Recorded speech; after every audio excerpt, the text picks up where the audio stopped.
Hi friends, అందరికీ నమస్కారం అండి. తెలంగాణ రాష్ట్ర వ్యాప్తంగా ఉన్నటువంటి ఆసరా పెన్షన్ లబ్ధాలకు సంబంధించి ప్రభుత్వం నుంచి ఇప్పుడిప్పుడే ఇంపార్టెంట్ ఫ్లాష్ అప్డేట్ అయితే రావడం జరిగిందండి. సో తెలంగాణ రాష్ట్ర వ్యాప్తంగా పెన్షన్ల పంపిణీ ఎప్పటి నుంచి ఉండబోతుంది, ఏ తేదీ నుంచి ఏ తేదీ వరకు అందిస్తారు, అదేవిధంగా ఇప్పటికే మే నెల అనేది చివరికి అయితే రావడం జరిగిందనమాట. చాలామంది ఎదురు చూస్తున్నట్లుగానే పెన్షన్ల పంపిణీ చేస్తారా చేయరా అని చెప్పి చాలామంది అయితే ఎదురు చూస్తున్నారన్నమాట. అయితే దీనిపైన కూడా ప్రభుత్వం నుంచి మే నెలకు సంబంధించి ఒక అప్డేట్ అనేది ఇవ్వడం జరిగిందండి. సో పెన్షన్లకు సంబంధించి అదేవిధంగా ఒక గుడ్ న్యూస్ కూడా చెప్పడం జరిగిందనమాట. సో ఆ వివరాలు ఏంటనేది మనం వీడియోలో తెలుసుకునేటువంటి ప్రయత్నం కూడా చేద్దామన్నమాట. సో వీడియోని పూర్తిగా చూడండి, అర్థమవుతుంది. మొదటిసారిగా ఛానల్ వస్తే తప్పకుండా సబ్స్క్రైబ్ చేసుకోండి. చూస్తున్నారు కానీ లైక్ చేయడం మర్చిపోతున్నారు అనమాట.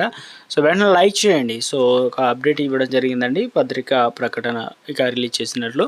ఇది మూలంగా వివిధ రకాల చేయుత ఆసరా పెన్షన్లనగా ఇందులో వచ్చేసి వితంతువులు ఉన్నారు, వృద్ధాప్య, వికలాంగులు, చేనేత, కళ్ళగీత, అన్ని రకాల ఒంటరి మహిళా పెన్షన్లు కావచ్చు. ఇక పొందుపరిచిన పత్రిక ముఖ్యంగా తెలియజేస్తున్నారు ఏంటంటే, సో ఇక 25 తారీఖు ఏదైతే నుంచి దాదాపు 31/5/2026 వరకు పింఛన్లు అనేది ఇవ్వడం జరుగుతుందని చెప్పేసి పోస్టల్ శాఖ నుంచి ఒక అప్డేట్ అనేది ఇచ్చారనమాట. ప్రతి నెల కూడా మనకు ఒక జిల్లాకు సంబంధించి ముందు అయితే అందిస్తున్నారు, నల్గొండ జిల్లాకు సంబంధించి. అయితే ఇందులో ప్రధానంగా ఏ రకంగా తీసుకోవచ్చు ఏంటి అనే దానిపైన కూడా అప్డేట్ అనేది ఇచ్చే ప్రయత్నం చేయడం జరిగిందనమాట. సో ఇందులో ముఖ్యంగా చూసుకున్నట్లయితే ఇక పింఛన్ లబ్ధిదారులకు సంబంధించి ప్రవేశపెట్టినటువంటి ముఖ గుర్తింపు సాఫ్ట్వేర్ పింఛన్లు మొత్తం నేరుగా సంబంధిత పోస్టల్ శాఖ వద్ద నుంచి అయితే తీసుకోవాలన్నమాట. సో పింఛన్ల సొమ్ము అనేది తీసుకునేటప్పుడు ఎవరికి పైసలు ఇవ్వని అవసరం లేదు. సో 16 రూపాయలు అడిగి మరీ తీసుకోవాలని చెప్పేసి ఒక అప్డేట్ అనేది రావడం జరిగిందండి. సో మొత్తం మీద నల్గొండ డిఆర్డిఏ తెలియజేసినట్లు ఒక అప్డేట్ అయితే ఇచ్చారు. సో నిన్న ఆల్రెడీ పెన్షన్లు కొంతమందికి ఇవ్వడం జరిగింది అంటున్నారు. ఈరోజు కూడా కొంతమందికి పెన్షన్లు అయితే ఇవ్వడం అయితే జరిగిందని అంటున్నారు.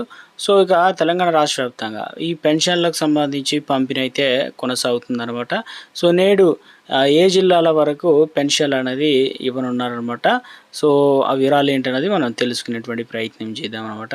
సో ఇందులో వచ్చేసి హన్మకొండ, హైదరాబాద్, జగిత్యాల, జనగామ, కొమరం భీం, ఆసిఫాబాద్, కామారెడ్డి, మహబూబ్ నగర్, మెదక్ జిల్లాలతో పాటు రాజన్న సిరిసిల్లకి అయితే ఇవ్వడం జరిగింది. ఈ లిస్టులో లేని జిల్లాలో కూడా ఈరోజు అప్డేట్ అవుతాయి అన్నమాట. ఒకసారి తెలుసుకోండి, ప్రతి నెల మీరు ఎలా పెన్షన్ తీసుకుంటున్నారో, లేదంటే ఫోన్ చేసి అయినా తెలుసుకోండి, ఆఫీస్కి అయినా వెళ్ళైనా తెలుసుకుంటే వారు వచ్చిన టైంకి వెళ్తేనే మనకు పెన్షన్ అనేది అందుతుంది కాబట్టి. సో పెన్షన్ల పంపిణీ అనేది కార్యక్రమం అనేది స్టార్ట్ చేసినట్లుగా తాజాగా అప్డేట్స్ అయితే రావడం జరిగిందనమాట. తెలంగాణలో ఏదైతే పెన్షన్లకు సంబంధించి ఇప్పటికే వెరిఫికేషన్ ఎంక్వైరీ అయితే స్టార్ట్ అయింది కదా. అయితే చాలామందిని తొలగిస్తున్నారు, ఏంటంటే చనిపోయిన వారు, 2 పెన్షన్లు పొందుతున్న వారు, ఇటువంటి వారిని గుర్తిస్తున్నారు.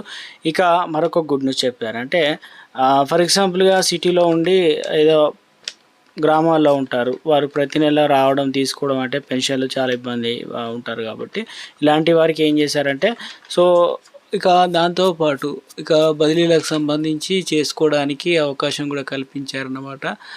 ఇందులో వచ్చేసి దివ్యాంగులకు సంబంధించి పెళ్లి కాకముందుకు పెన్షన్ తీసుకుంటారు ఒక ఏరియా, తర్వాత పెళ్ళైన తర్వాత వారు జీవనోపాధి నిమిత్తం సిటీకి లేదా వేరే ప్రాంతాలకు వలస వెళ్ళినప్పుడు అక్కడ తీసుకోవడానికి అవకాశాలు అయితే ఇవ్వడం జరిగింది. అక్కడ పంచాయత్ సెక్రటరీ కావచ్చు, వార్డు అధికారి ద్వారా కూడా మనం ఏదైతే వెరిఫికేషన్ చేసుకొని ఆ పెన్షన్ అడిగి ట్రాన్స్ఫర్ చేసుకోవడానికి ఛాన్స్ ఇచ్చారు. అదేవిధంగా దివ్యాంగ మహిళలకు సంబంధించి ఒక లేటెస్ట్ ఇచ్చారు అప్డేట్, అంటే పోర్టబిలిటీ సౌకర్యం అనేది కల్పించినట్లు అప్డేట్ ఇచ్చారనమాట. వృద్ధులకు కూడా సేమ్ ఇద్దరికి ఉంటారు కాబట్టి, ఒకరు చనిపోయిన తర్వాత కొడుకో కూతురో తీసుకెళ్తారు కాబట్టి అక్కడికి ప్రతి నెల కూడా తీసుకురావడం తీసుకుపోవడం చాలా ఇబ్బందులు ఎదుర్కొంటున్నారు కాబట్టి అలాంటి పరిస్థితుల్లో మీరు ఎక్కడైతే నివసిస్తున్నారో ఆ ప్రాంతంలో కూడా పెన్షన్ అనేది తీసుకోవడానికి ఇలా పోర్ట్ చేసుకోవడం, సిమ్ ఇలా పోర్ట్ చేసుకోవచ్చు. అలాగే మనం పెన్షన్లు కూడా అక్కడికి బదిలీ చేసుకోవడానికి అవకాశాలు అయితే ఇచ్చినట్లు అప్డేట్ అయితే ఇచ్చారు. తగిన డాక్యుమెంట్లు ఇవన్నీ కూడా ఏదైతే ముఖ్యంగా అధికారులకైతే ఇవ్వాల్సి అయితే ఉందన్నమాట. లబ్ధిదారులు ఎక్కడ నివసిస్తున్నారో అక్కడికి పెన్షన్లు కూడా ట్రాన్స్ఫర్ చేసుకునే అవకాశాన్ని కల్పించినట్లు ఇక ముఖ్యంగా గ్రామీణాభివృద్ధి శాఖ అధికారి అయితే తెలియడం జరిగిందనమాట. సో ఇది ప్రస్తుతం ఆసరా పెన్షన్ లబ్ధిదారులకు సంబంధించిన కొన్ని లేటెస్ట్ అప్డేట్ అనమాట.